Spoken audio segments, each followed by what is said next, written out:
If you want to become a supporter of Boss Rush, you can head on over to patreon.com/Boss Rush Network. For as little as $1 a month, you gain early access to Expansion Pass and Gamescast, audio versions of Spoilercast and interviews, and more perks at the tier that's right for you. You can even follow us for free and gain all of our main shows on one feed. If you can't support us financially, no big deal. You can head on over to youtube.com/Boss Rush Network or bossrush.net for more great content. Thanks for helping us continue to build something better.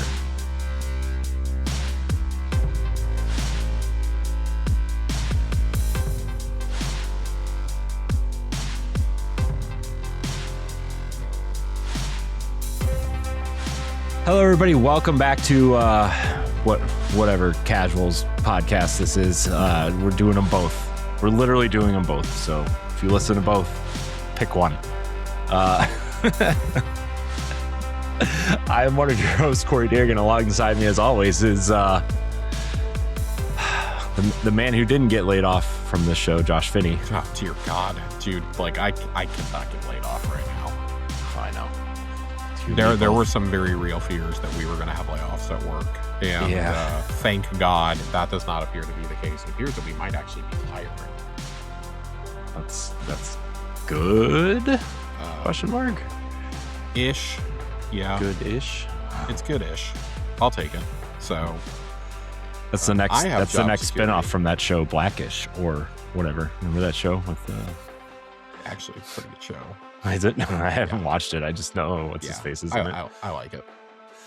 But if you can't tell by the even more permanent bags under my eyes than normal, it's been a fairly taxing week. My boss, who I absolutely adore, my favorite boss I've ever had, is leaving our company as of tomorrow. So that's been a lot, trying to get things in order, trying to meet with new managers and new project people.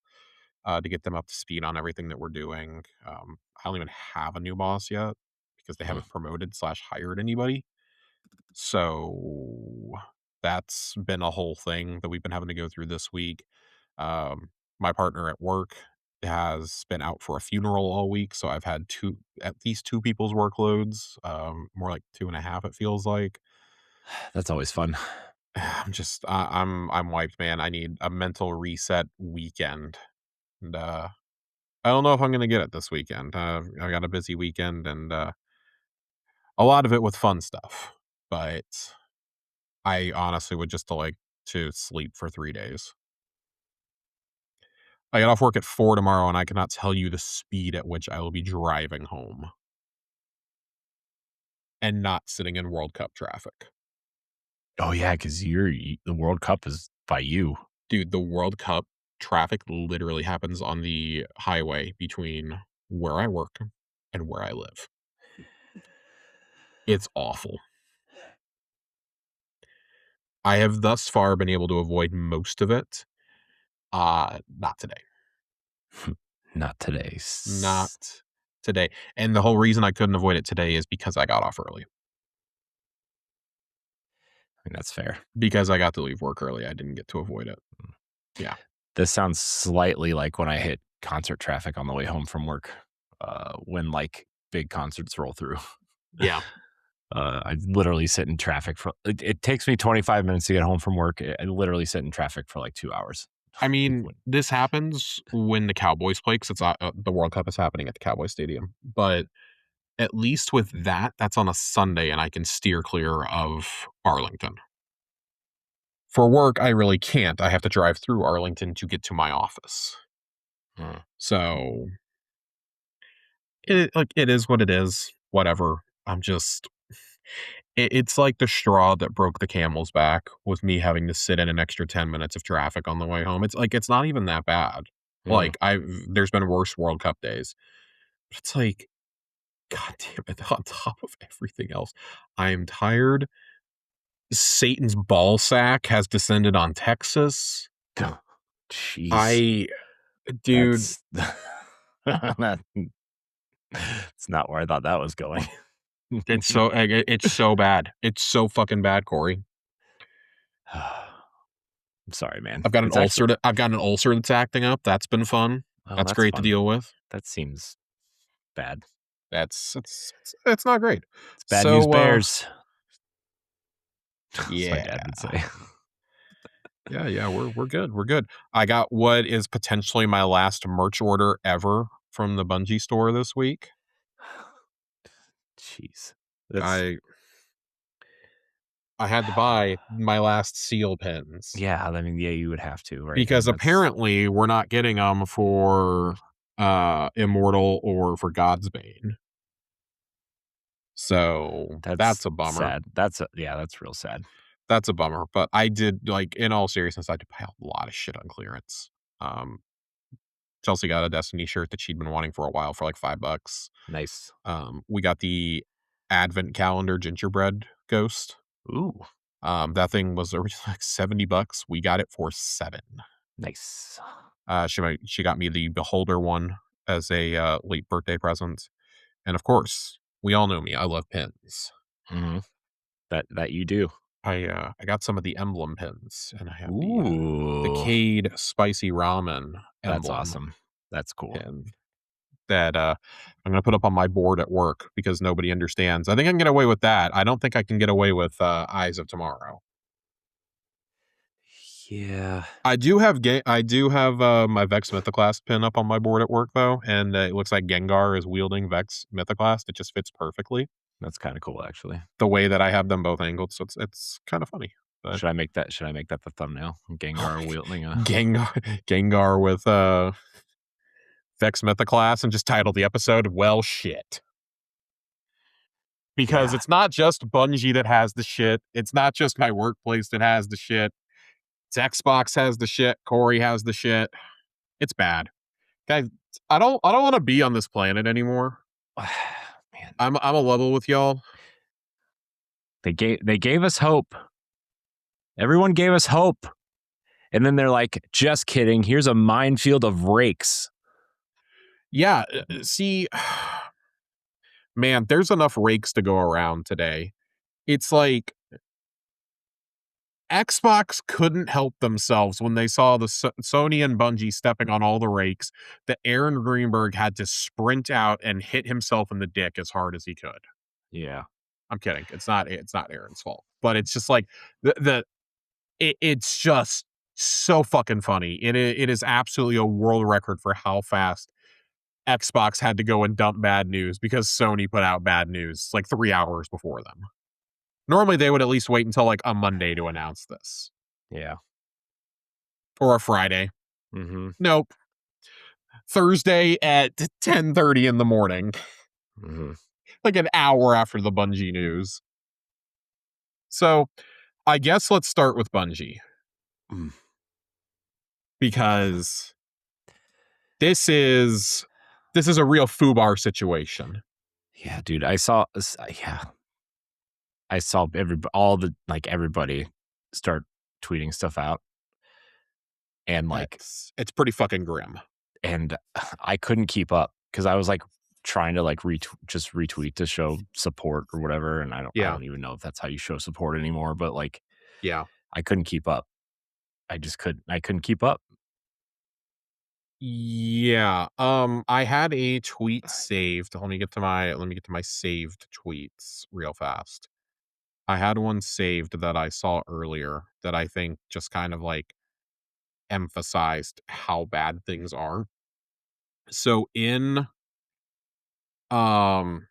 the fuck? It didn't save again. That's so weird. I hate how certain things don't save, or I guess somebody undid it. Anyways. There was a warn notice that was put out regarding the layoffs. And in the state of Washington, you have to put those out if you plan on laying people off. Mm-hmm.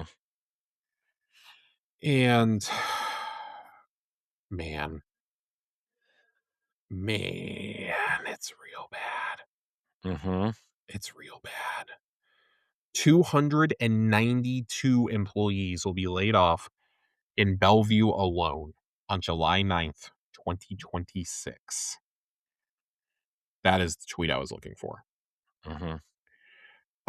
Apparently among some of the titles that are being laid off include Chief Vision Officer. Now you might ask yourself, Chief Vision Officer, the fuck is a chief vision officer? That is, as far as I have seen people say, that is Jason Jones's title at Bungie, the founder of Bungie. Mm-hmm. Among some of the others, we've seen a lot of test leads talk about it. We have seen senior designers. We have seen a marathon senior producer is going to be laid off. Senior software development engineers. The entire cinematics team is fucking gone. Man, The it's sandbox team's gone. it's so fucking bad. There is stuff that is going to be left just completely broken because it can't, like, it won't be able to be fixed. It won't be able to be fixed, which is just absolutely wild to me. Yeah. We are actually entering a world where some of that stuff is going to happen. So, okay, I have the warn notice pulled up. I'm going to flip through this real fast and see what else I see. And not to minimize any of the things, but there are like 20 pages of titles here. Mm-hmm. Senior technical animator, specifically for Destiny narrative designer, principal product manager, senior artist, senior technical UX designer, senior engineer, senior sound designer, senior technical artist, senior environmentalist, senior weapons designer, senior engineer, principal channel content marketing manager, capture artist,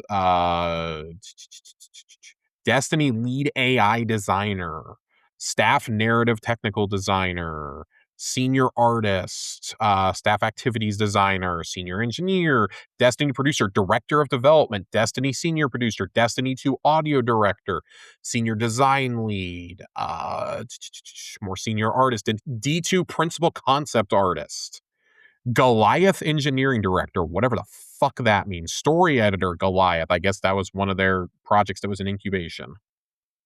Associate VFX discipline manager. Flying through some of these other ones real quick. Trying to look for like senior ones. Senior compositing artist, senior cinematic designer, marathon senior producer, chief vision officer. We already talked about those. So many. Design lead, senior art outsourcing specialist, narrative designer, cinematics director, run test leader, designer, senior QA lead, senior music lead, senior production engineer, senior designer, staff sound designer, senior graphics technical artist, marathon senior art producer, manager of design, senior design lead, senior technical UI designer, narrative designer, senior production engineer. I still got like a third of this to go, guys, and I'm only reading the highlights. Raiden Dungeon Quest designer, Goliath associate UX designer, social media manager, Destiny 2. That is Mitch Alpner. We have found out that is not, as far as we know, that is not DMG. Yeah, DMG has not he's been tweeted relatively anything quiet today too. I mean, understandably. Oh, the man was also hospitalized a couple days ago. Yeah, that's also true. Senior analytics engineer, manager of capture art, principal brand manager, senior production engineer, senior narrative technical designer, senior sound designer, UX design lead, senior designer, senior producer, Destiny 3D character art developmental specialist, Destiny VFX scenario lead, Goliath general manager. Yeah, this had to have been something that was in fucking incubation. Product manager, manager of art. I'm almost at the bottom. A senior producer, CS production, lead brand designer, engineering lead, capture artist, principal engineer. The entire test team is gone. Game director. So Tyson Green is out. Mm-hmm. Senior designer is out. Senior Destiny Rewards VFX artist, senior capture, senior product security analyst, senior test lead producer live services. That is a lot of fucking people. As far as we know, the entire Destiny audio team is gone. The entire cinematics team is gone. Most of the raid and dungeon team is now gone. It doesn't. I don't know how many. Narrative wasn't hit as bad as I thought it was going to be, and that's going to sound weird. Narrative was shockingly not hit as bad. I don't know how or why, but maybe a bullet is dodged there. Well, I mean, either they tell more Destiny stories in comics or in smaller stories, or they are being transitioned to a new project, like one of the incubation projects that I also will say, as bad as this sounds, this is, if I'm reading this correctly, this is only for employees in Washington. I do not know if this counts remote employees. Mm-hmm. I have no idea. Oh, I'm sure it does. I'm sure those are the first. No, I'm saying I don't know if the warn notice covers it. Oh, yeah, that's so. Yeah, but you said that they have until July. What? July 9th. A lot of people said today was their last day, so I wonder if remote play. So the warn notice is just that they're gonna officially be laid off then. What it is some people who have been there for as long as 5 or 6 years, I was seeing, are only getting like 2 weeks severance. That might be what this is referring to. So there is, I believe, the way Washington is set up, I would need to ask a friend whose wife works in government and stuff in that state. And deals with labor laws. I would need to ask, how many days in advance does a warn notice have to be filed? And what does that mean? Does that mean you're fired effectively, immediately? Do you know that, that's it? I would imagine that most people, if they're being laid off, are just like, fuck this. This is my last day. So, or does that mean they're going to get a paycheck up through the 9th? There's a few different ways to interpret it, I think. And that's legalese. It's too much for us to get into, I think. But what a goddamn shame. This is an acquisition that we championed on this show. Yeah. Back when they were acquired, right as the Witch Queen was about to release, we said there is absolutely no first-party studio group, or any studio group, period, that was better positioned to get Bungie, give it the money it needs, give it the attention it needs, the spotlight it needs, etc. And how the tables have turned in 3-4 years. To the point that the studio is damn near shut down. It's about a quarter of what it was when it was acquired. Yep. Destiny is dead. The statement that was put out today is absolute horseshit too, by the way. Why? What was this? So there's two different statements. And I think they're both bullshit. So the Bungie statement reads, with great sadness, we are announcing a reduction of force as we reorganize Bungie. As the leaders of Bungie, past and present, we recognize Destiny 2 fell short of expectations these past several years. Following our final content update to Destiny 2 and with our future project still in early incubation, we unfortunately could not continue operating at our previous size. We know this decision has a profound impact on the people affected, their families, friends, and teammates. While these changes are necessary to best position the studio now and for the future, that does not lessen the difficulty of this moment or the impact it has on those affected. Later, we will share more about that future with you all, but today is not that day. Today, we wish to extend our gratitude and compassion to every member of the Bungie team who has been impacted and to those who remain. We hope you will do the same, Bungie. Fuck you. What a joke, man. This is the most cookie cutter PR thing I can imagine. I think the part that really makes me mad is we recognize Destiny 2 fell short of expectations these past several years. No, it did. It did, yes, but not to the extent that you guys are saying. It fell victim to managers who no longer cared to oversee the game, who cared about lining their pockets, and it's cheap bait buying cars over chasing what Bungie's original mantra was years and years and years ago. I think a lot of us remember the Halo days when the Bungie slogan used to be total world domination, right? Mm-hmm. And, you look at this game and you look at how the studio was run, and it's clear. The problems, hindsight is always 2020, right? It's easy for us to point the finger and look back and say, well, look, shit was going sideways at Forsaken. Something was wrong. Mm-hmm. We've talked about it on this show. The reality is Destiny 2 never truly recovered from its awful year one launch. It really never did. I've seen the graph of players as they played across, all platforms, total like active users, right? Mm-hmm. Final Shape was like a sixth of what Forsaken was, and it was the most players that we'd had since like Witch Queen. That's insane to me. That's absolutely just batshit to me. Yeah. This final update is the most concurrent players that the game has had since the Final Shapes launch. And again, like all of this pales in comparison. Even things like Shadowkeep that were so bad Shadowkeep was your one chance to turn it around, frankly. Like that was really when you lost it. Because you were coming off a year of momentum with Forsaken, which was awesome. The 3 expansions were awesome, the things in the expansion pass. And I think a lot of us celebrated, Bungie branching out, breaking away. A lot of us thought, hey, this is awesome. Again, hindsight's 2020. The industry was totally different then. The reality is, I don't think any of us were prepared to see how much crunch that was going to put on Bungie now to have to develop their own content. Mm-hmm. They didn't have High Moon anymore. They didn't have Vicarious Visions helping.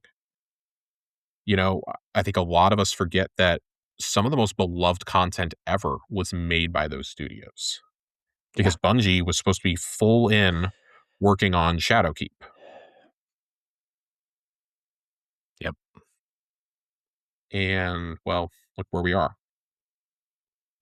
So that was kind of your one chance to save it. I think you've had a couple of other opportunities where you could have come out and said, hey, this is what we want to do. We want to make a Destiny 3. It's becoming really clear to me why, at least pre-Sony acquisition, they were like, yeah, no, Destiny 2 is not going anywhere. It's because they literally could not afford to incubate a Destiny 3 on their own. Mm-hmm. They couldn't. And Activision wasn't going to bankroll it anymore. It didn't matter that Forsaken got awesome reviews. For them, it's not making enough money for us because they're seeing the dollar signs, right? Yep. It didn't make as much as Destiny 2 vanilla or D1 vanilla, so because it's not an annualized product in their eyes. Yep. So what a oh my god, I can't believe I'm gonna have to fucking read this Herman Hulse statement. Oh my gosh, dude! Like, dude, that guy can can suck a just dick. read it. Just read it. I can't. So we will get banned from YouTube, and the show will disappear forever if I say what I want to say, Josh. I keep telling Herman Hulse to suck a dick. I was going to say something way worse, but yeah, I was going to say he can go feet first into a wood chipper, but that seems violent.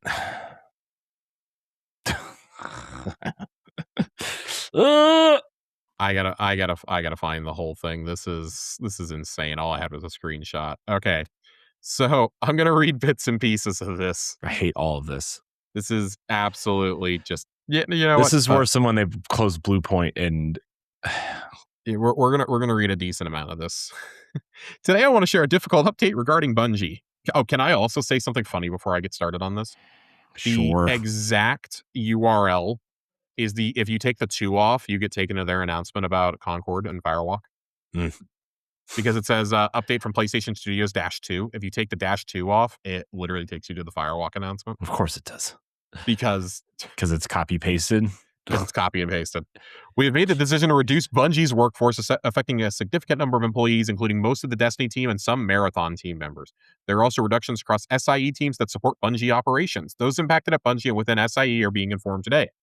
This is painful news, especially for talented colleagues whose roles have been eliminated. This decision was only made after extensive discussion, careful consideration, and I want to provide context for how we arrived here.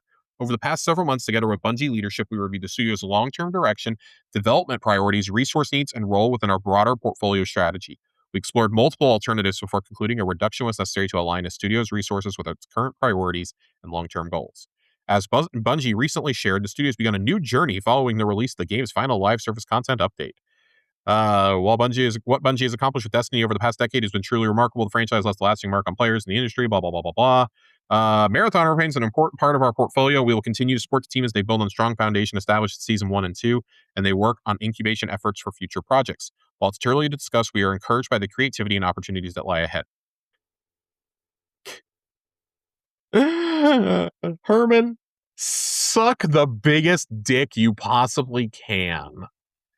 We bought Bungie because of the success of Destiny, and now we're going to shut down Destiny. Listen, nobody is denying that this game absolutely costs too much money to run. Live service games do. There is not a game like this. I'm just shocked that you would say it doesn't fit within your broader portfolio strategy. AKA, are you finally giving up on live service?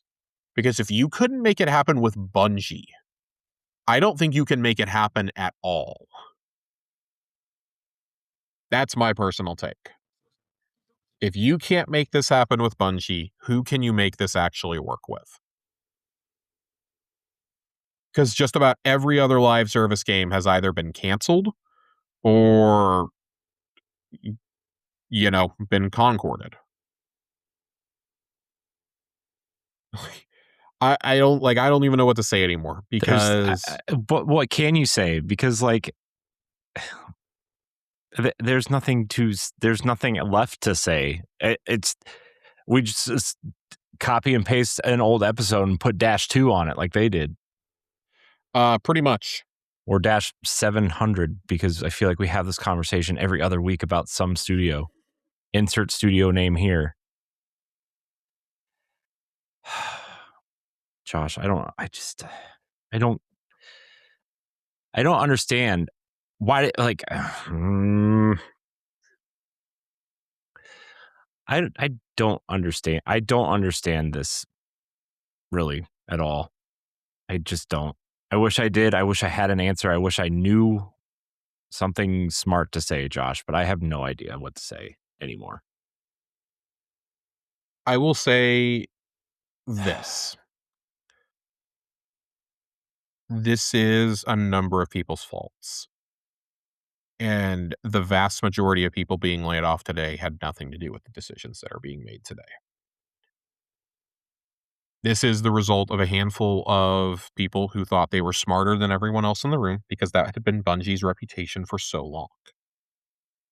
For the first, not decade of their existence, but I would say that first, yes, Marathon in the 90s was awesome. Yes, then we got Oni. But Halo is where they burst onto the big scene, right? That's where they became like this big household name to console gamers. And from 2001 through I would say through the launch of Destiny 1, for 13 years, they could do no wrong. And then all of a sudden it was like, oh no. A lot of people did not vibe with D1, but Destiny 1 still somehow retained those players.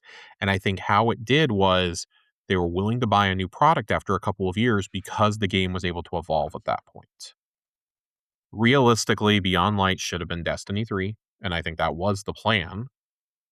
And that should have started the saga that would have culminated in the final shape. Mm-hmm. And you could have started a new one with this. I think that solved gear. I think that solves gear fear, et cetera, et cetera. Yep. Especially because servers are still up for D1. You can still go get a group together and go play D1. You can go play groups. You won't find randos really, but you can get a group together and go play that game. And instead, here we are with this corpse that I now wonder how long is Sony going to allow the lights to stay on. I actually am genuinely wondering how long will Sony allow the lights to stay on. 1 year, 2 years? Eventually, this game is going to be unplayable. And we always knew that was the outcome, right? I wish that resources would be dedicated to this game to, I don't know, make some sort of offline mode. Or mode that you could just play with your friends. But there won't be because that would have had to have been planned forever ago. I saw somebody be like, Bungie, can we get an infinite battle pass before the end? Like, no, dude, I don't think you understand. Like, people literally, they were trying to get a patch out for next week, and I don't know if that patch is coming out now. That's how dire things are. That's how many people are gone. That's how bad this is. They were still trying to get fixes out and trying to patch things so they're not left in a broken state forever. And realistically, there are certain things that are never going to be fixed in this game. And that's a huge fucking bummer. It's a huge fucking bummer that they are not being given the dignity of ending this on their own terms. And I gotta say, I got asked if I would talk about this a few weeks ago, and I said no because I hadn't had a chance to see it yet. The Monument of Triumph update has been out for 3 weeks now. There are 2 secret cutscenes if you guys have not seen them. I highly encourage you to go watch them. But after seeing those, it made me even madder that this game is over. The lore was making me upset. Yeah. The cutscene, it's not really a cut. The first is a cutscene. The second is really an expanded, very large chunk of dialogue. The cutscene, fine. I'm glad they were able to at least cobble that together. But goddamn, the dialogue chunk made me so mad. Mm-hmm. It made me so mad. I legitimately don't know if any decision regarding Destiny has made me as mad as that has from a story perspective. I would have almost rather not had it. I'm not going to lie to you. I understand why it's there, but I would have almost rather not had it. Corey, have you seen both of these things? Yes, I have. Okay. I'm So if you guys have not seen these, earmuffs. Come back in like 10 minutes. Because we do have to talk about this at some point. The cutscene that you get in the tower, a beautiful full circle moment. It makes me. It's the second moment that has really made me miss Lance. The first being his speech before Excision. Zavala's speech, and see, you can tell this was kind of pieced together very quickly because most of the footage in this cutscene is taken from the old promotional trailers. The focus on Zavala, and it is, to me, it's a very meta goodbye. It's a meta goodbye from the team to the player. And it ends with Zavala handing over the Vanguard to Ikora, which I think a lot of us kind of felt was going to happen with Final Shape, and it didn't. And I was a little funky that wasn't something that happened in the aftermath.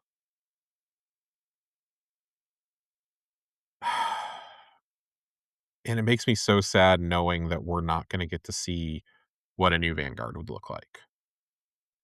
What maybe a new Consensus would look like. From a lore perspective, like, this is something Ikora has deserved for so long. She finally gets this awesome story moment, and that's it. She got her moment to shine in Edge of Fate, and you could tell she was going to be a huge part of this new arc going forward. And nothing. It's, I mean, this pretty much puts the last nail in the coffin for the franchise, essentially, right? Except for whatever's happening with this mobile game, right? Like, yeah, I don't know if we ever get anything else, because I mean, Sony's not going to go out and fund like a Destiny first person shooter, right? I mean, they're not going to do that. Nope. Or like, I mean, Bungie's not going to do it because they don't have enough people now. They got to make Marathon. So, and whatever's in incubation, if anything's left. It is a universe that has seen its potential be completely squandered by the decision makers above them. Like, there's going to be so many things that come out in the weeks and months ahead. Like, one of the tidbits that was coming out was that dating sim that was joked about was actually like a real thing that was developed as a joke. Mhm. And Bungie senior leadership did not want to release it even as a joke because, quote, nobody wants games like that or romance in this game. Okay, bro. I want you to look at some of the most viral games on Steam and tell me that that would not have made some money. And it probably wouldn't have cost you a whole lot of money to make. You wouldn't have had to sit there and do constant patches and constant updates. I'm not saying I exactly would be raring to play one of those, but like, hey, you can release small, fun games and not hedge all your bets on one 10-year long saga. You can do that. Normal studios do this.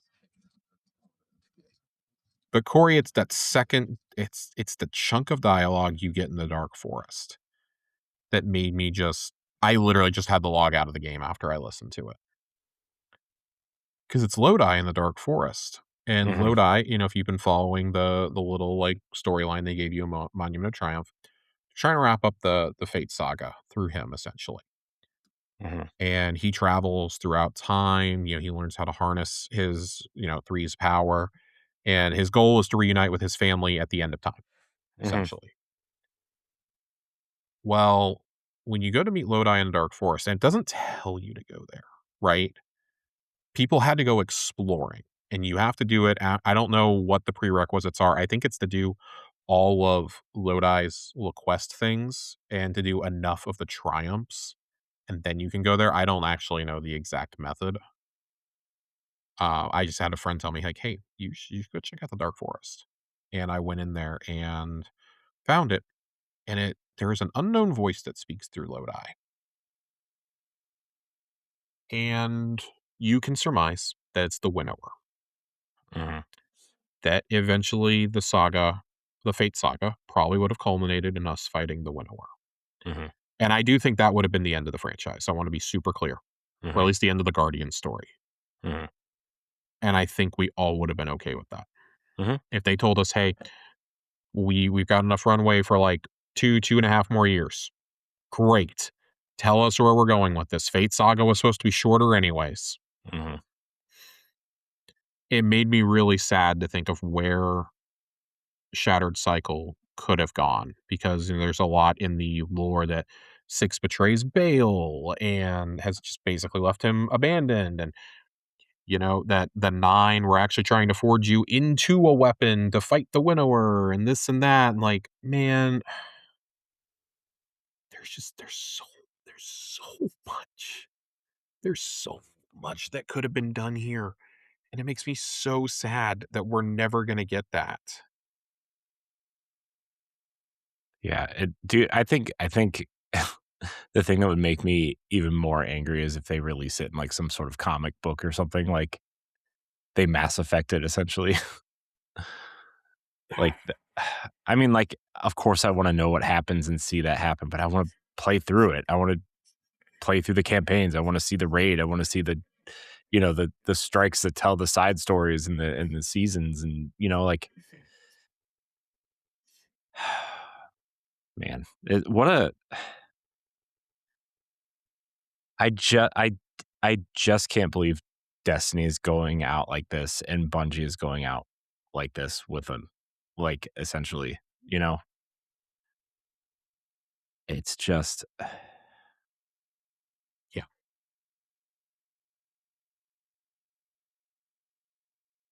It would have given new, you know, meaning to the traveler again, who's just kinda chilling there after the final shape. yeah. So, the full transcript, I had to go find it for you. There's blood on our hands, isn't there, from this little spat. Even they know it, that our meeting is inevitable. The Eternal Nine, big deal. Between you and me, who isn't? The pieces they want you to knock down are already set, ending with me. A showdown at the end of time between champions of dark and light. That's why they courted you and pressed their own importance upon you. They need your violence because I exist. But they don't get to put you on hold and walk away. Mm-mm. Drag those AD egos back in. Do what you do best. Impose your will. That's what a weapon's for, after all. End it on your terms. This is what you wanted, isn't it? In your heart of hearts? Don't worry. When it's over, I won't abandon you. Take a breather. Take your libations. Let that vigor seep back into your bones. Get hungry. Are you fucking kidding me? Yeah. Are you fucking kidding me? Part of me wonders Unfortunately if not. this was always going to be part of Shadow and Order to Mhm. set up the rest of the Fate saga and lead Mhm. into Shattered Cycle. Yeah, I mean, I would imagine it would be, right? I But mean, man, or like, at are least some you? version of this, Because right? like, there's so much dialogue that Lodi's voice actor has.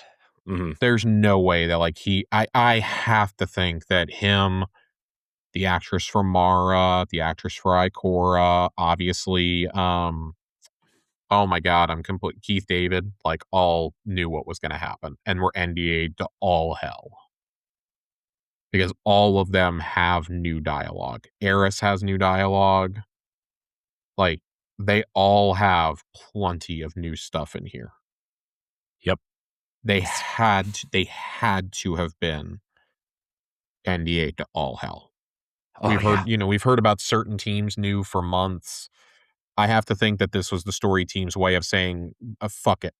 If we even if it was just the narrative director saying, "Fuck it. If we're going down, we're at least gonna get all this recorded, and we'll figure out a way to get it into the game. Mhm. We gotta do it somehow."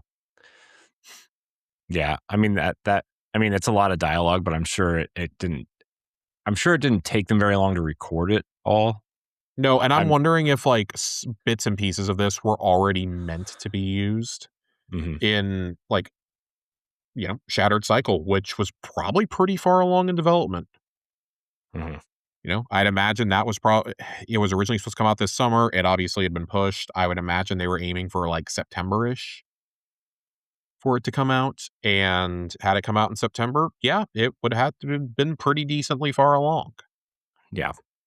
So I would think that like this dialogue in particular was probably lifted. Maybe there was a little bit that needed to be done for like Lodi.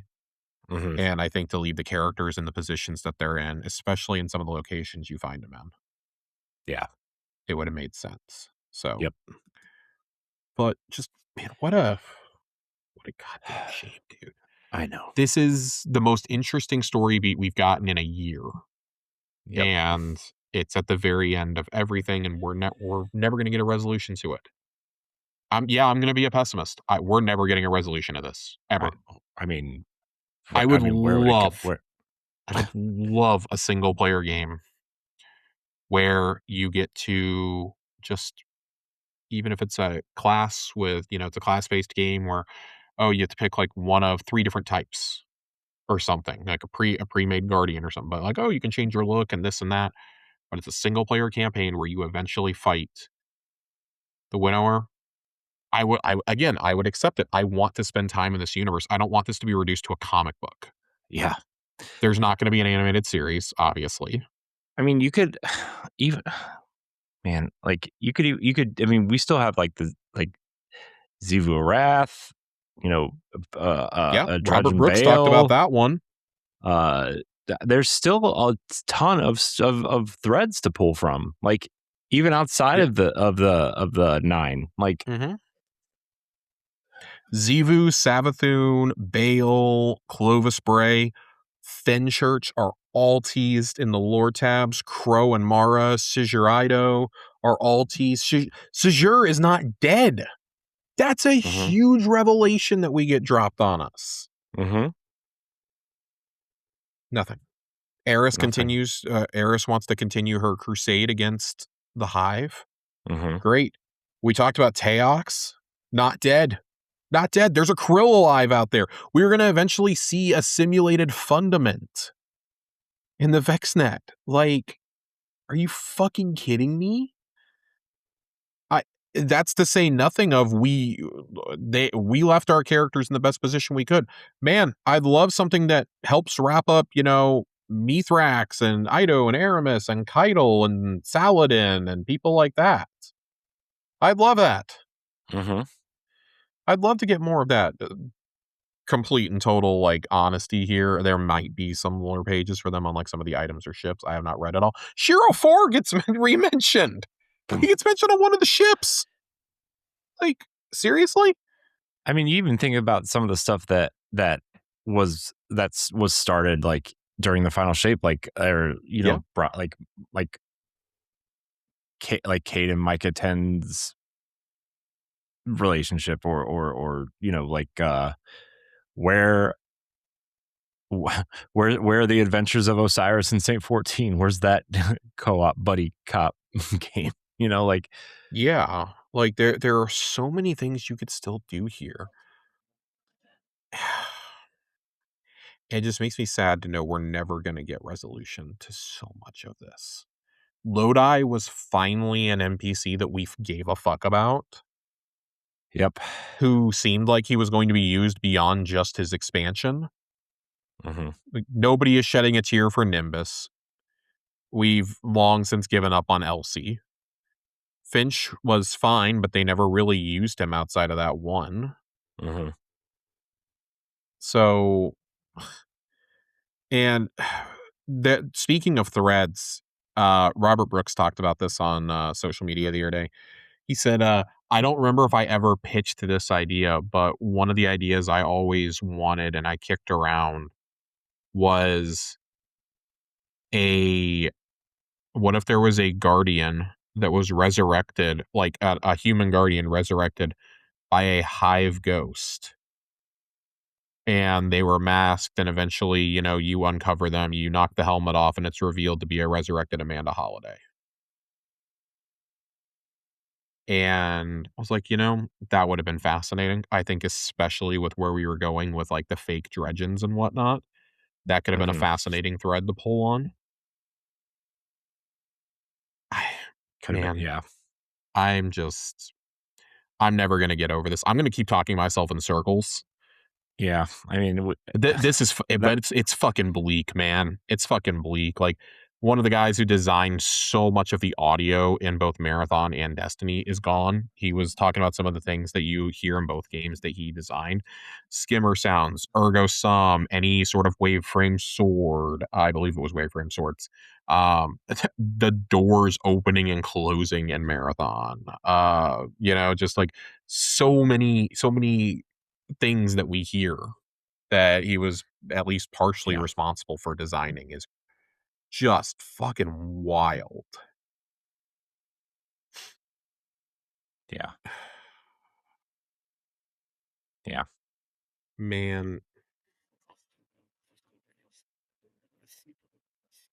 It's just not. This is not here we how I are. wanted to see this end. This is Senior not sound how I wanted designer to see from this end, man. Bungie. Some of the stuff he worked on for Marathon, everything relating to the UESC, drop ship stores, barriers, the cryo vault experience, elevators, machines, terminals, explosions, interactables, blah, blah, blah. Destiny, skimmers, conditional finality, icebreaker, red death, ergo sum, wave swords, dragon's breath, necrochasm, the Helion fragment, weavers, attendants. Like, man, and a lot of that's just from the last couple of years. Mm-hmm. Like, almost all of that is from fucking Lightfall forward. Yeah, That that's crazy.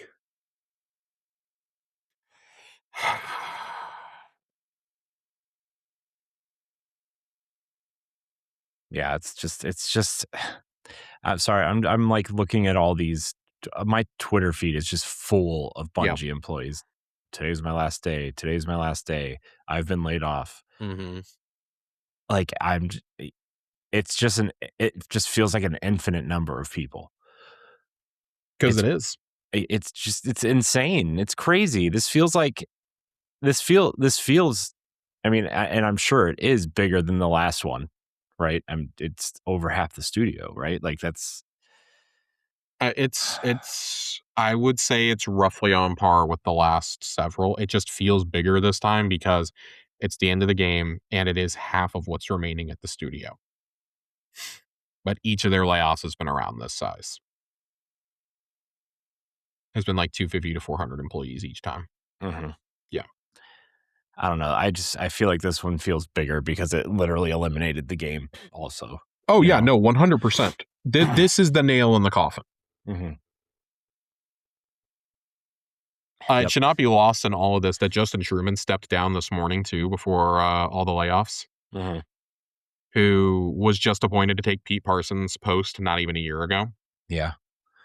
I mean, it was like almost exactly a year ago, right? Or was it a little bit later than this? I think Sometime in Pete. I July or want to say August. Pete stepped down in like August or September. When did Pete Parsons step down? I'm gonna have to Google this now.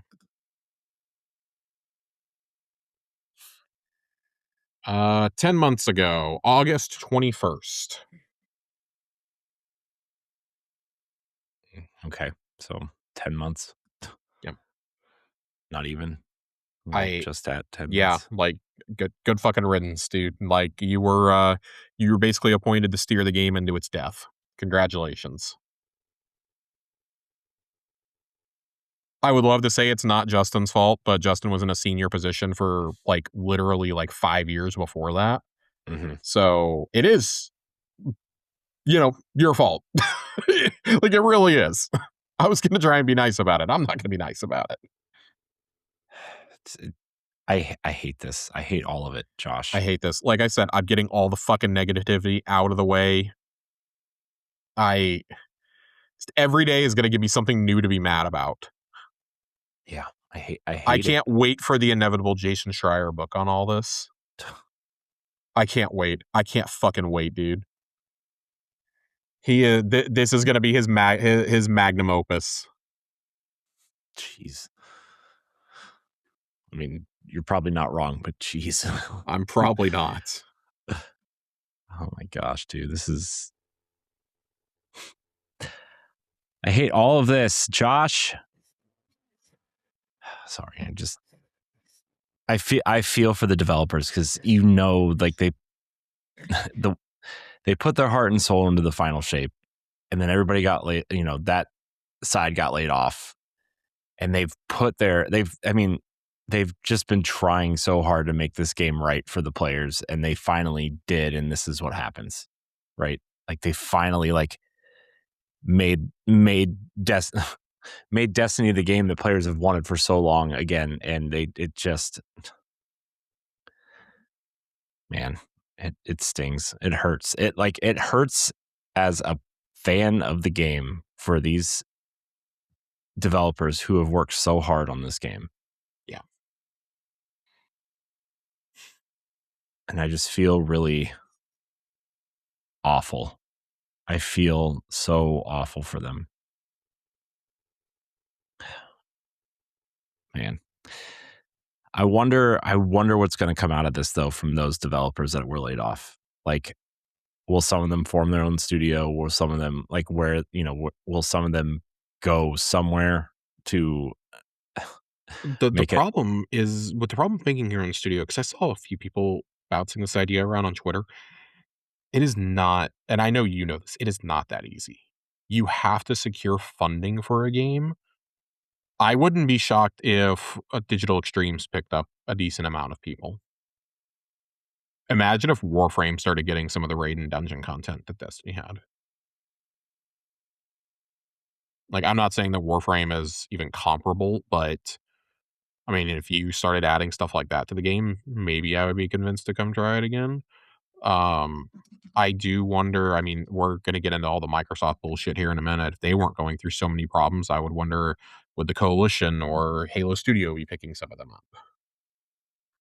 So, especially like the cinematic developers and the audio teams, I feel like if you are really good at that shit, you're really good at that shit. So, I would say anybody who's played, like, no, I think you kind of know the pedigree that comes with how the game worked at this point. Like, the lore, the audio, the audio and sound design, the gunplay, like, the raid and dungeon content. Like, those are multiple teams of people that I think in a non-fucked economy and industry would be employed by the end of next week working on something, and now we're left to wonder if it's even going to happen because, we can't have anything nice. Before we transition into Xbox, can I read you this comment that I found on Yes, Reddit? please. Please do. Oh, love Reddit comments here. It's bashing Herman Hulst. So this should just kind of shed light on some things. It says, at what point does Herman step down or get fired? Buys Bungie for $3.6 billion, only lay off more than half the studio, launch an underperforming game and kill Destiny. Invests heavily into Concord, buying the studio and IP, only to shut it down less than 2 weeks after launch. That's still like the biggest what the fuck moment of the generation, I think. Buys Haven Studios, but Jade Raymond leaves. The game is failing testing and has to be completely reworked. Buys Bluepoint to have them work on a God of War live service game, shuts them down. Lets Guerrilla work for years on a live service Horizon game, but likely is costing $300 million plus to make. Partners with Bad Robot, who reveals For Loop, which is a new live service game, to somewhat lukewarm reception. Lets Bend work on a live service game, cancels the game, so years of time and money are lost. London studio gets shut down. Japan studio gets shut down. The whole thing with Deviation getting opened, funded, shut down, and then they let the founder of Deviation open up another studio, and then they close that shit down too. Like, at what point do you stop making bad decisions? Because that's pretty fucking bad. That's like everything that's not essentially Santa Monica, Sucker Punch, or Insomniac. Polyphony too. Those four are like the ones not fucking up, essentially. Or not getting fucked, I guess I should say. Not fucking up is totally different. They're the ones not getting fucked. Just some food for thought. I'm sure this is not the last we've mentioned Herman's name for the year. But Corey, in the stepping on a rake and hitting yourself in the dick with it, Xbox had a killer showcase a few weeks ago. Xbox, it's your turn. Naturally, it was time for them to ruin it. My fucking God, dude.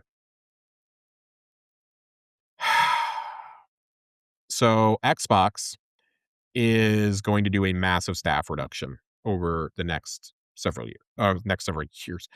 weeks. It has been speculated that Compulsion, Double Fine, Ninja Theory, among others, are the most at risk. Straight to the point that The Verge was reporting that Ninja Theory is in fact going to be closed and that Microsoft is trying to find potential buyers for them. Double Fine has a buyout clause in their contract. They smartly got that put in when they were bought. And that leaves us with Compulsion, who I think Compulsion is just going to end up getting shut down. I don't think anyone's buying Compulsion. Apparently, as of yesterday, people were allowed to start looking for new employment at that studio. Jeez, of course they were. There have been other unsubstantiated rumors going around about Arcane, for example. I'm not putting too much stock into that. I do think like this is going to be bigger than anything that we were like kind of imagining. I think there's going to be layoffs just all over the place. And I wonder where those reductions are going to come from. Because so many of these studios are already like the fat has been trimmed. Yeah. So Jason Schreier puts out a video last week on YouTube, right? It's about a 30-minute video. Not going to go through it. Gonna kind of go through a summary that I found of it, though. Microsoft has many divisions. They're sometimes at odds with one another. What's good for one might not be good for another. Jason says it's particularly true in Microsoft's case. During Xbox One, Phil Spencer had the idea of focusing on the software side. Thus, Game Pass was born. The idea was making Netflix for games, when streaming was growing at a massive rate, keeping people subscribed to make them pay a monthly fee. With the decline of hardware sales, Spencer decides to put games on PC. Between 2018 and 2022, Microsoft goes on the acquisition spree, right? Bethesda keeps its autonomy, while studios like Obsidian are limited integration studios. They're given some freedom, and they're told to take risks, keep having bold ideas, win awards, and that not having a system seller wouldn't be a problem because it would still be helping grow Game Pass. Halo Infinite had a very troubled development. Shocking. Jason says the budget was far larger than most people would even guess. Around 2021, console is struggling, cloud initiative isn't going well, Game Pass is stagnating. Phil Spencer decides to buy Activision in the hope of driving its growth and expanding into mobile.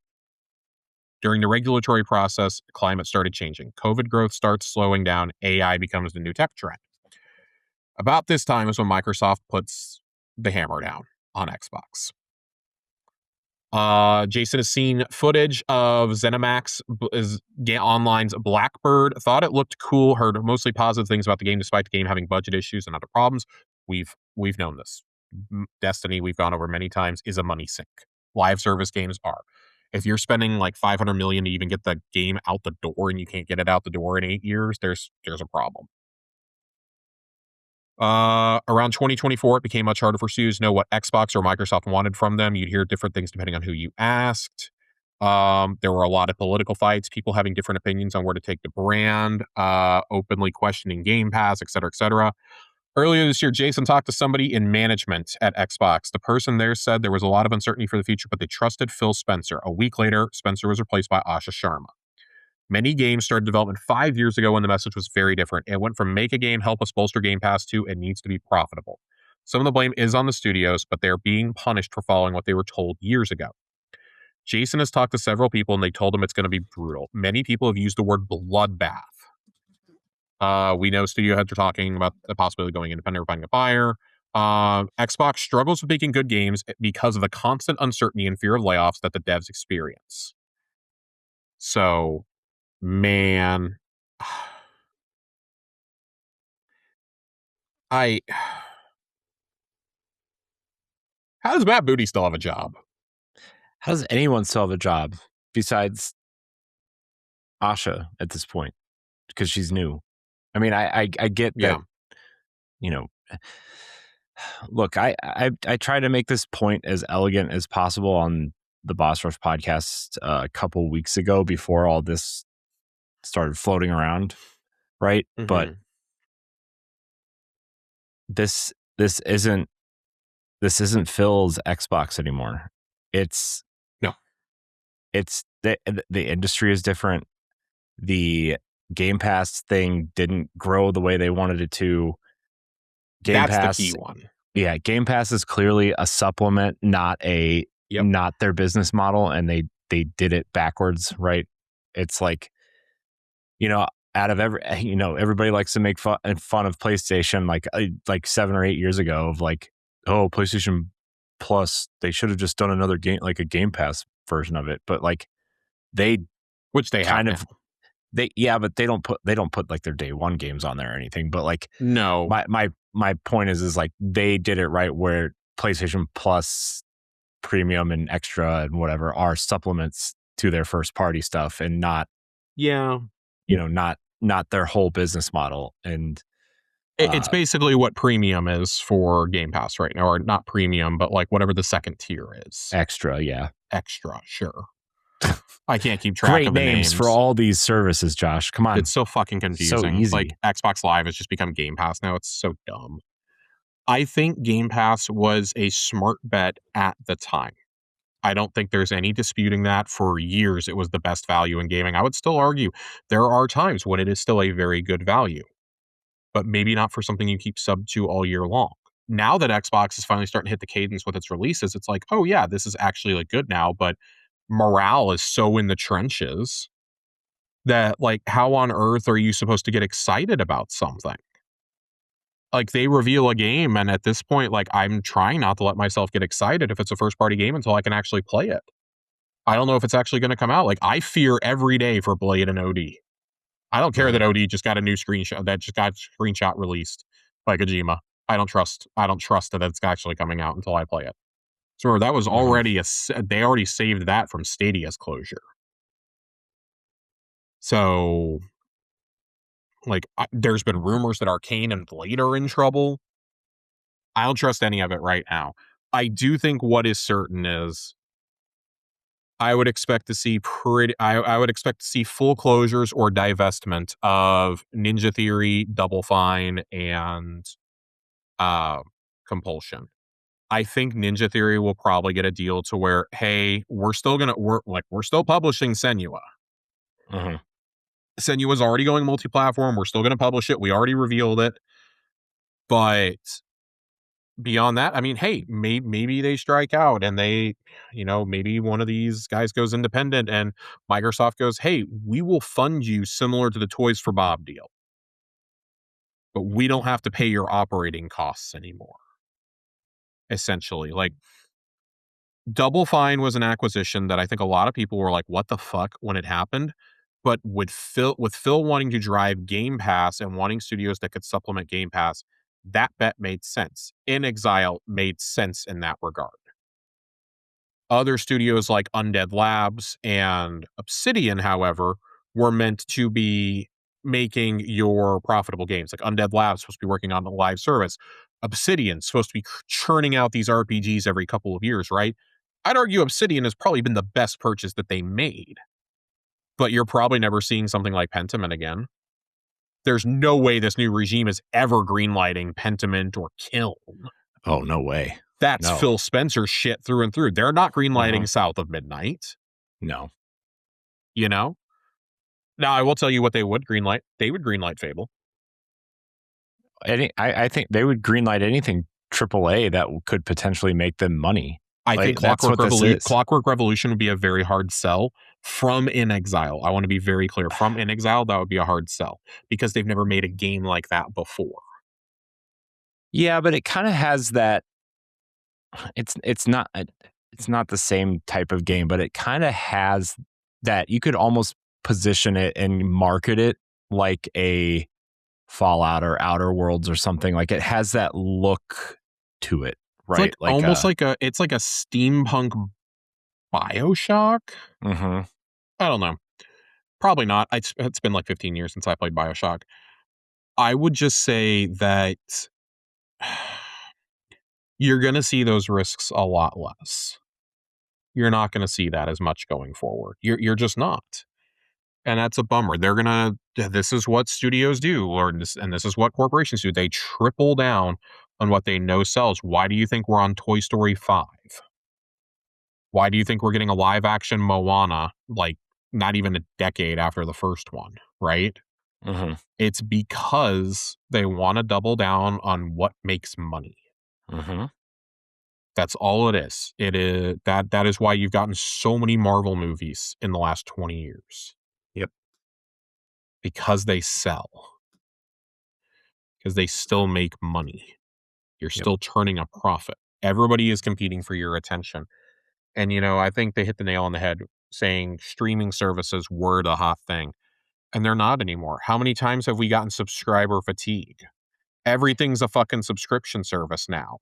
Yeah. If I see one more thing with a subscription service, I'm done. I'm not signing up for another monthly fee. It's just when everything started leaving Hulu and Netflix was when everybody started getting it was like, okay, it got fractured. Everybody wanted a piece of the pie. Yeah, Netflix, awesome. And then Hulu was like, okay, I guess 2 services isn't terrible. And especially because like it was NBC, Universal, Fox, and Disney all kind of owned a piece at some point. Yep. Right. That was the whole thing. And then Paramount has a great idea for streaming. Why don't we just split off, the Big Bang Theory and, the whatever other terrible sitcoms they have, right? Like nobody's going to pay for that, right? You're not paying for JAG and NCIS reruns? Sorry. I'm not a 75-year-old veteran who is drinking a beer on his couch. I will say this. I haven't heard that name in a long time. I only thought about it because there was a Scrubs joke about it that was on an episode I was falling asleep to the other night. But like you look at when subscription fatigue started happening. I would argue. I mean, we were clowning on most of these streaming services, right? Like Paramount, CBS All Access, whatever the fuck it was called. We made fun of it. We made fun of Peacock. We were making fun of all of these. I even remember when Apple announced they were going to do their thing, and I was like, "Oh my god, really?" Like, well, at least Apple's is only like $5 a month, and even that I had a hard time like deciding to subscribe to until I don't even think it was Ted Lasso that got me to watch it. I think there was something else that I watched on it, And I subscribed, and I did exactly what they hope you do. I forgot that I had a subscription until Ted Lasso came out. Mm-hmm. And I was like, oh, I'm already subbed to this. That's weird. I do want to say that Apple TV is actually one of the better spinoffs. 100%. And that's what I was going to get to. Like, people will pay for quality. There's a reason why I still have HBO after all these years. Right? Yeah. I don't personally like that we pay for Netflix, but Chelsea uses it all the time. She watches a ton of like Korean soaps on it. Right? So she watches that. We have Disney Plus. I have some sort of a glitch where they've never charged me the higher price, and I'm still paying $7.99 a month. And I'm holding on to that for dear fucking life. Dear fucking life, I'm hanging on to it. Mm-hmm. I will keep that bank account open for as long as I possibly have to, just to make sure I never have to change my card information. Yep. Like, but there comes a limit, right? Like when my only subscriptions were paying for my Spotify, my Amazon Prime, and my Netflix and Hulu. That was like $40 a month. That was fine. Now everything is so fucking expensive. Game Pass is like $22 a month if you don't get the prepaid cards on sale. It's just it's ridiculous. So I don't understand why the $1 trillion company is closing down studios. If anyone has the capital for this, it's you guys. Xbox is a tax write-off at this point. What are we doing here? Mm-hmm. What the fuck are we doing here? I don't understand. And then on top of all of that, so this is all pretty fucking bad, right? This is all bleak. It's all bad. I really think Turn 10 is going to be a victim of this too. I don't have anything to base that off of. I really fear for Turn 10 and potentially In Exile. But Lord Almighty, another price increase has come. Tell me where you've heard that one before. What? Yeah, big shock. They're competing with the Steam machine, Josh. Dude, the Steam... God, what a fucking disaster, the Steam machine. Ugh. I know. Don't remind me, dude. Ugh. LaRon and I talked about it for like an hour last night. The Steam machine. We were going over like the nauseated. Dude, I don't have the energy to talk about the Steam machine again. I don't have the energy to talk about another Xbox price increase, Josh, but tell us how much does a 512 Series S cost now, Josh? Like $500. $500. Do you know how much the Xbox Series X was when it came out? $500. $500. I'm pulling this up because I want to read this. I want to read these two paragraphs. This is directly from Xbox Wire, and I want to give a little bit of context when we get to the end of this section. So, effective August 1st, we will be updating prices worldwide. The price of Xbox consoles will increase in the US by $100 for 512 gigabyte models and $150 for 1 terabyte models. We will be sunsetting our 2 terabyte model. Dumbest shit move, by the way. Dumbest shit move, but I understand why. For the sunsetting, they should have kept the 1 terabyte Series S and the 2 terabyte. I honestly, Series I X. really think it's SSDs. I don't think they can get them. I'm sure it is. That's exactly what it is.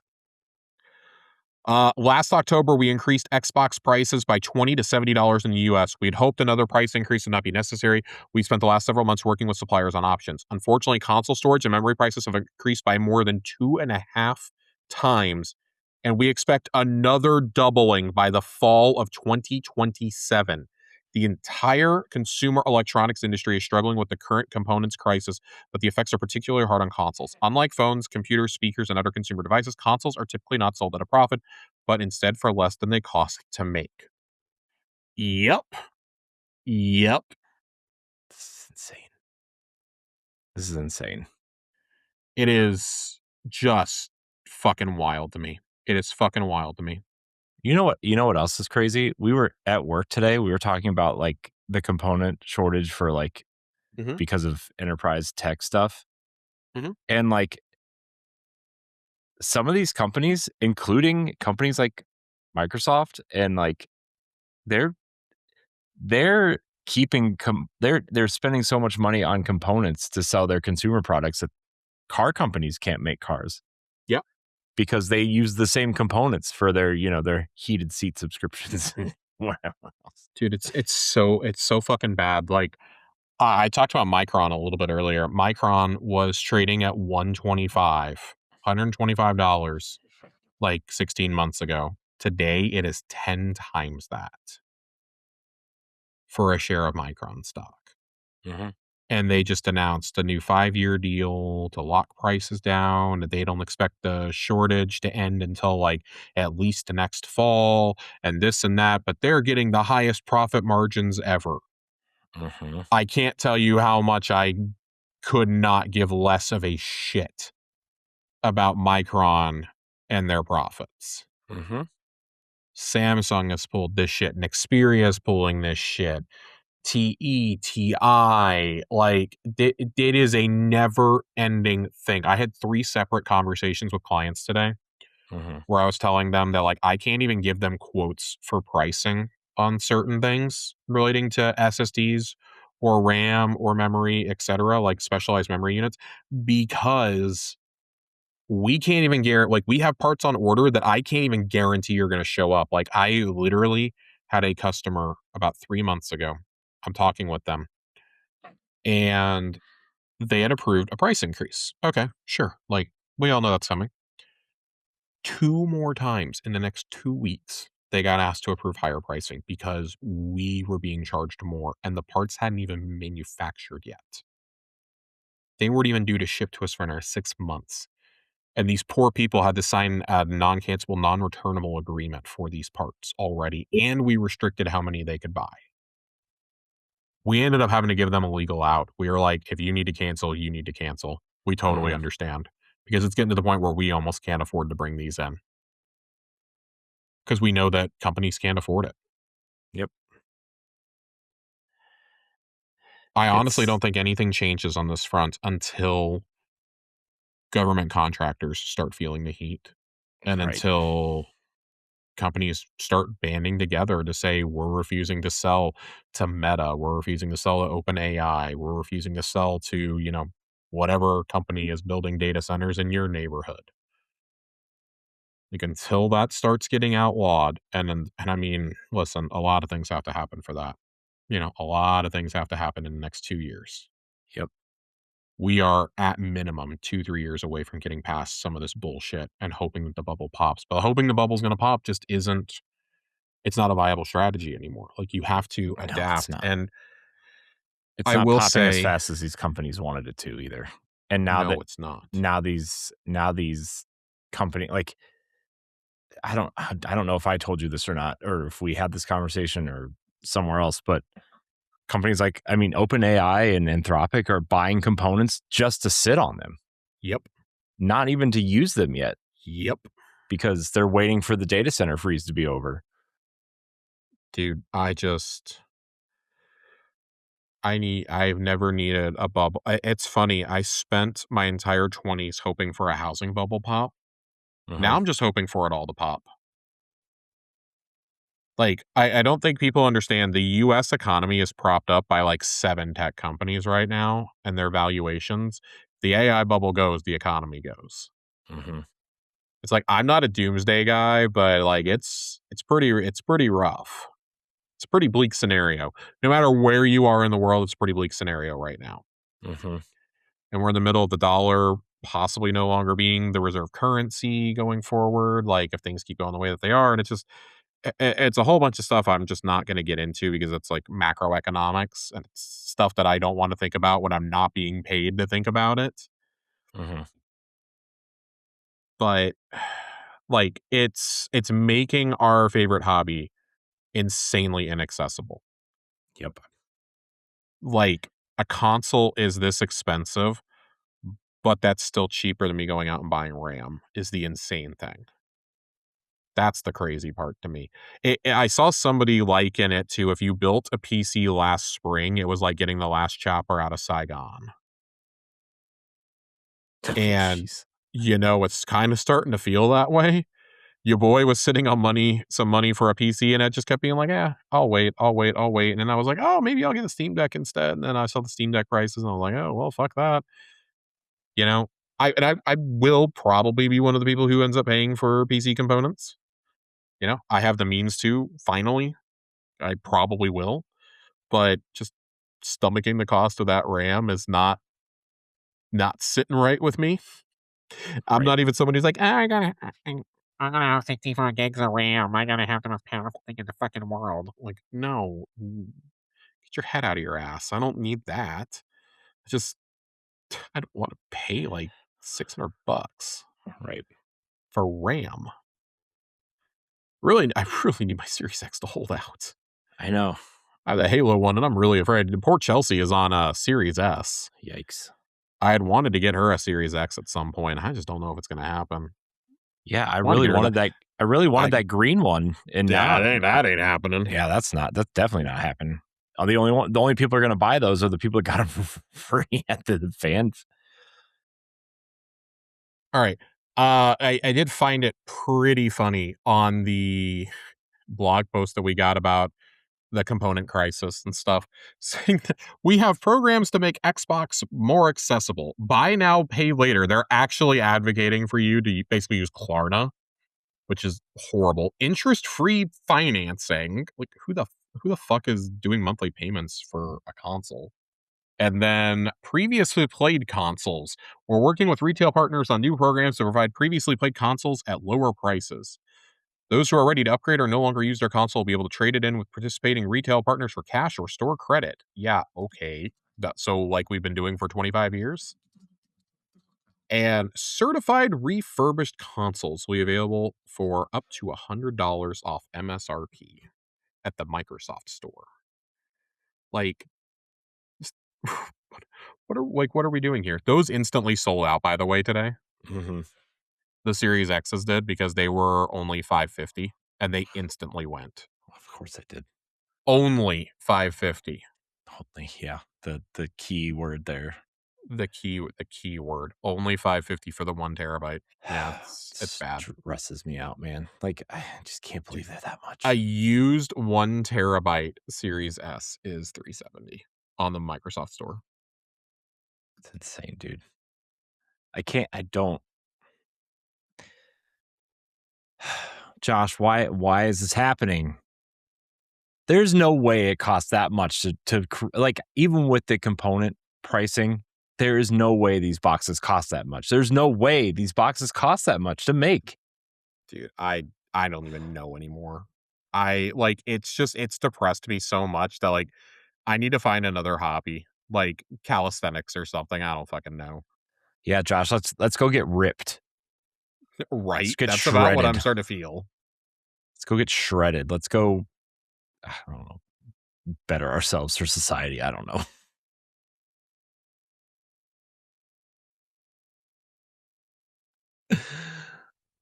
Oh, what is wrong with us? What is wrong with me? What is wrong with this whole world? I quit. Everything hurts.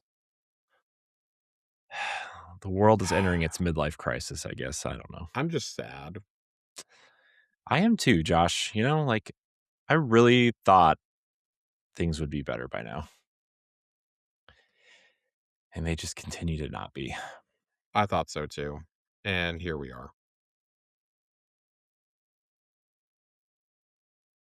Corey, just get us out of here. What do we do, Josh? What are we doing? What do we do? I don't know. Tune in next time on Dragon Ball Z.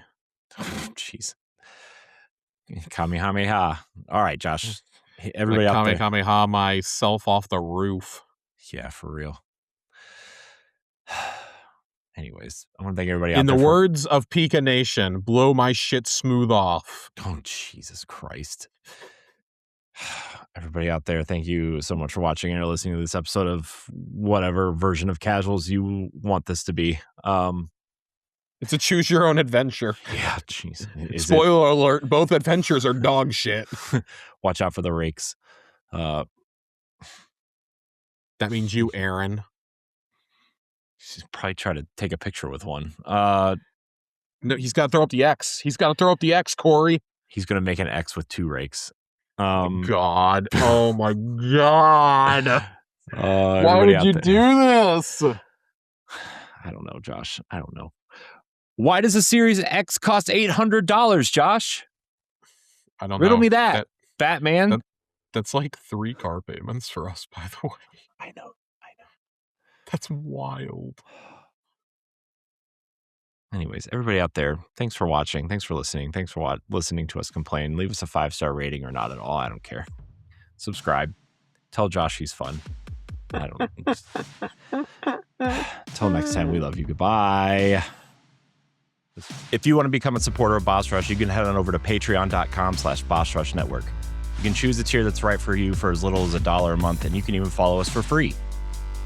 Patreon producers for this month are Adriel Munger, Francisco Santillan, Celeste Roberts of Read Only Magazine, Christian S. of Franchise Festival, Todd Aksha of Fandom Foundry, Making Fun of MacGyver, Chat of the Wild, a Legend of Zelda podcast, and Sana Dirrig. Thanks for your continued support of Boss Rush Media and the Boss Rush Network.